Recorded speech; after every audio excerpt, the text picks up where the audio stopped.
Okay, Sean, just tell us what is the situation right now. This is past 10 a.m. Accreditation and voting, going by the new guidelines, should have started.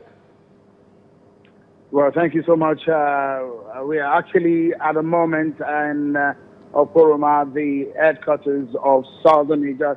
This is where the real action is, because you know what happened in the December 5th election, where you have the issue of violence, ballot stuffing, abduction, just like INEC actually pointed out.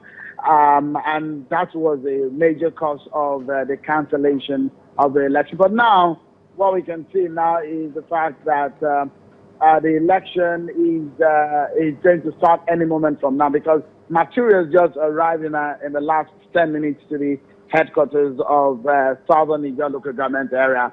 But the good part of it is that accreditation is not standing alone aloof of the voting exercise.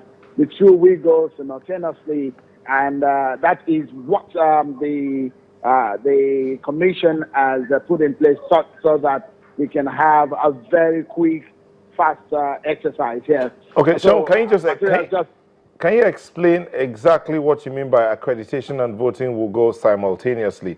Is it that as you accredit, you vote immediately and go? Is that what the plan is? Exactly, that's the idea. You know, initially, what the guideline of INEC stated earlier before now is that when you do accreditation, you know, usually you go with a permanent voter card, and when you approach the INEC officials, what they do naturally is to check your name in the INEC register. When your name is there, you get verified on the card reader, and when the verification goes successful, then you can eventually now go ahead to get accredited. You're verified that your name is on the register, your permanent voter card is authentic, and you go and stand by for voting, which usually starts at about 12:30, 1 p.m. But this time around, as soon as you're getting accredited, you go ahead to vote immediately. So you're not waiting any longer. So those two exercises, those two phases of the exercise has been collapsed into one.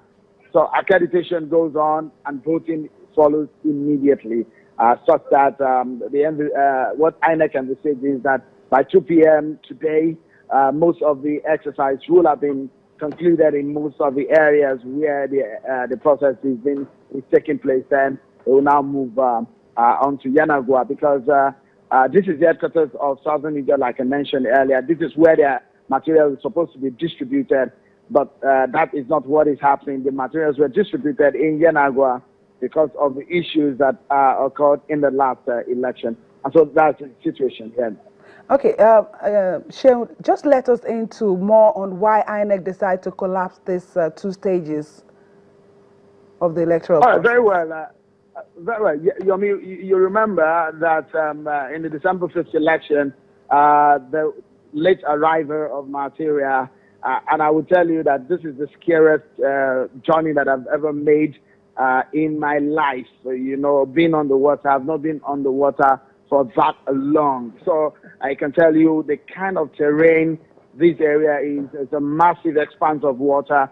And again, it tells you just how difficult this terrain may be. So transporting materials becomes a very difficult one. Remember, in the last December 5th conduct, what happened was that materials were sent to these areas. But before they even got to the polling center, it was about 3 p.m. and it was obvious that accreditation starting at that time will lead into the voting exercise into the night. So that's one of the major challenges: transportation, logistics issue.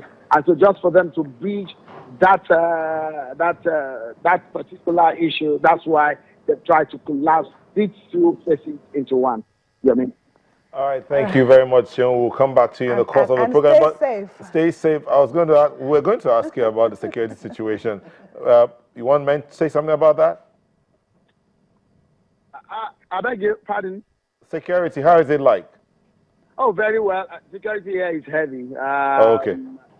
I'm not sure I've seen so much of arms and ammunition around the polling center in all my experience covering elections. So this is very massive.